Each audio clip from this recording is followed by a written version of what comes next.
विदाई के वक्त सिमरन अपने पिता से लिपट कर खूब रोती है।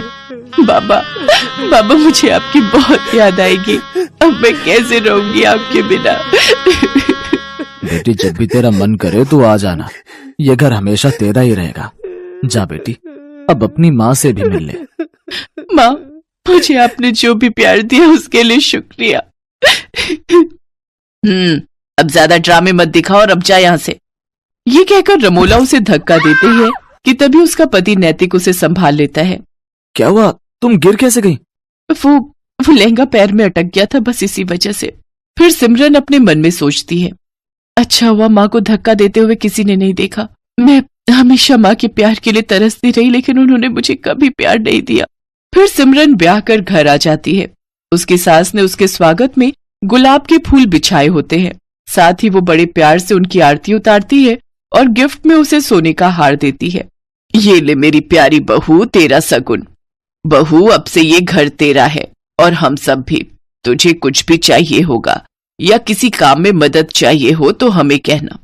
अच्छा, अब तुम दोनों थक गए होंगे, थोड़ी देर आराम कर लो, बाकी की रस्में फिर करेंगे। शुक्रिया माँ जी। सिमरन नैतिक के साथ कमरे में चली जाती है और आराम करती है। फिर दिन के 1 बजे उसकी नींद खुलती है।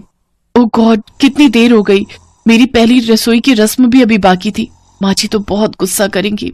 सिमरन जल्दी से बाथरूम की तरफ जाती है, लेकिन बाथरूम से नहाकर निकल रहा नैतिक सिमरन से टकरा जाता है और सिमरन फिर गिरने वाली थी कि तभी वो उसे संभाल लेता है। इतने में उनके कमरे में सिमरन की सास कमला आ जाती है। अरे बच्चों, ये क्या कर रहे हो? कम से कम दरवाजा तो बंद कर लेते।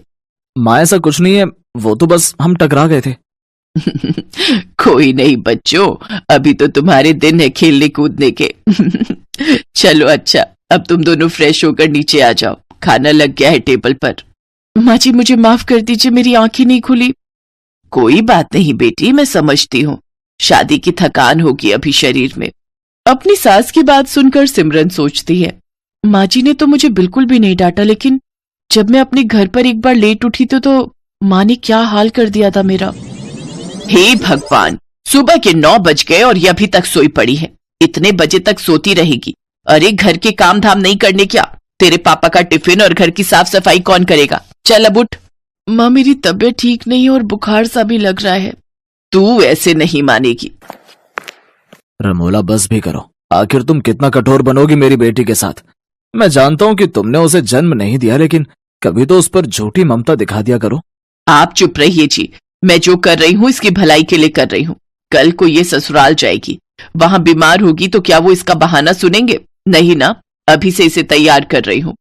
ठीक है, लेकिन उस बेचारी के साथ जरा ठीक से पेश आया करो, आखिरकार वो हमारी इकलौती बेटी है। तभी नैतिक सिमरन से कहता है, सिमरन कहाँ खो गई? चलो तैयार हो जाओ। हाँ। कुछ देर बाद सिमरन तैयार होकर नीचे आ जाती है, जहां उसकी सास उसकी नजर उतारती है। थू, मेरी बहू को किसी की नजर ना लगे। मेरी प्यारी बहू, अब खाना खा ले। वो सब मिलकर खाना खाते हैं। फिर सिमरन प्लेट उठाने लगती है तो उसके हाथ से एक प्लेट नीचे गिर जाती है और टूट जाती है। अब माँ जी मुझे माफ कर दीजिए, वो मैं कोई बात नहीं बहू। अरे क्या हुआ बहू, तू इतना घबरा क्यों रही है? कुछ भी तो नहीं हुआ, बर्तन है, टूट गया तो क्या दूसरा आ जाएगा। नहीं माँ जी, वो मैं सचमुच, मुझे माफ कर दीजिए। मैं बहुत गड़बड़ करती हूँ, मुझे मत जलाइए, मत मारिए। करम जली, तूने ये नया कप तोड़ दिया, मेरा नुकसान कर दिया। अब देख मैं क्या करती हूँ। रमोला चूल्हे में से गरम लकड़ी निकालकर सिमरन के हाथ पर लगा देती है। सिमरन जोर जोर से चिल्लाती है, मत जलाइए मुझे, मत जलाइए। नैतिक जल्दी से सिमरन को गले से लगा लेता है। क्या हुआ, कौन जला रहा है तुम्हें? बहू क्या हुआ मुझे बता। माँ जी एक बार मुझसे ऐसे किसी का कप टूट गया था तो उसने मुझे जला दिया था। लेकिन हम तुझे ऐसी कोई सजा नहीं देंगे। तू मेरे पास आ और मेरे गले लग जा। मेरी बच्ची, यूं घबराते नहीं। ऐसे ही दिन गुजरते हैं। कमला अपनी बहू को बहुत प्यार करती थी। वो उसे किसी भी गलती के लिए डांटती नहीं थी, वो उसे प्यार से समझाती थी। कमला अपनी बहू के लिए कुछ न कुछ खाने के लिए बाजार से लाती रहती या नए नए कपड़े उसके लिए बनवा देती। अपनी सास का ऐसा प्यार देख सिमरन की आंखें खुशी से भीग जाती थी। ऐसे ही एक रोज कमला सिमरन की पसंद का गाजर का हलवा बनाती है और उसे अपने हाथों से खिलाती है, तो सिमरन की आंखों से खुशी के आंसू बहने लगते हैं। ये देख कमला सिमरन से कहती है, बस बहू बहुत हुआ। मैं जब भी तुझे ज्यादा प्यार देने की कोशिश करती हूँ तो तेरी आंखों से आंसू बहने लगते हैं। आखिर क्या बात है बेटी, अपनी माँ समान सास को नहीं बताएगी?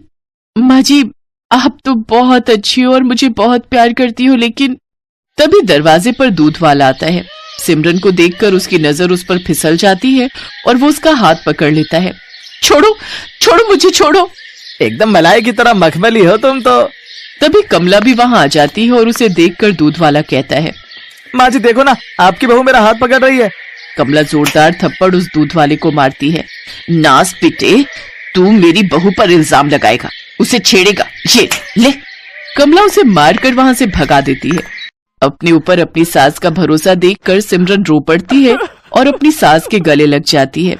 आप बहुत अच्छी हो माँ जी, आपने मुझ पर भरोसा किया, नहीं तो माँ तो। क्या माँ बहू, आप पूछ रही थी ना कि आपका ज्यादा प्यार पाकर मेरी आंखें नम क्यों हो जाती है? क्योंकि बचपन से लेकर आज तक मैं जिस प्यार के लिए तरसती रही, वो प्यार आपने मुझे दिया है। जब मैं 6 महीने की थी तभी मेरी माँ गुजर गई थी, तब बाबा दूसरी माँ लेकर आए ताकि वो मुझे माँ का प्यार दे सके, लेकिन उन्होंने कभी मुझे माँ का प्यार नहीं दिया और अब वो प्यार मुझे आपसे मिला। जैसे आज दूध वाले ने हरकत की, ऐसे एक बार मेरे यहाँ के दूध वाले ने मेरे साथ की थी, लेकिन माँ ने उसे गलत ठहराने की जगह मुझे ही गलत समझा था। कोई बात नहीं बहू, आज से मैं तेरी माँ हूँ और रमोला बहन ने भले ही तुम्हें प्यार ना दिया हो, लेकिन एक यशोदा बनकर तुम्हें पाला तो है, तभी तो मुझे इतनी प्यारी बेटी जैसी बहू मिली है। तभी दरवाजे पर रमोला और मनोहर खड़े होते हैं। ये सब बातें सुनकर उनकी आंखों में आंसू आ जाते हैं। रमोला को अपनी गलती का एहसास हो जाता है और वो सिमरन से माफी मांगती है। उस दिन के बाद सिमरन को अपनी सौतेली माँ और सास दोनों से बहुत प्यार मिलता है।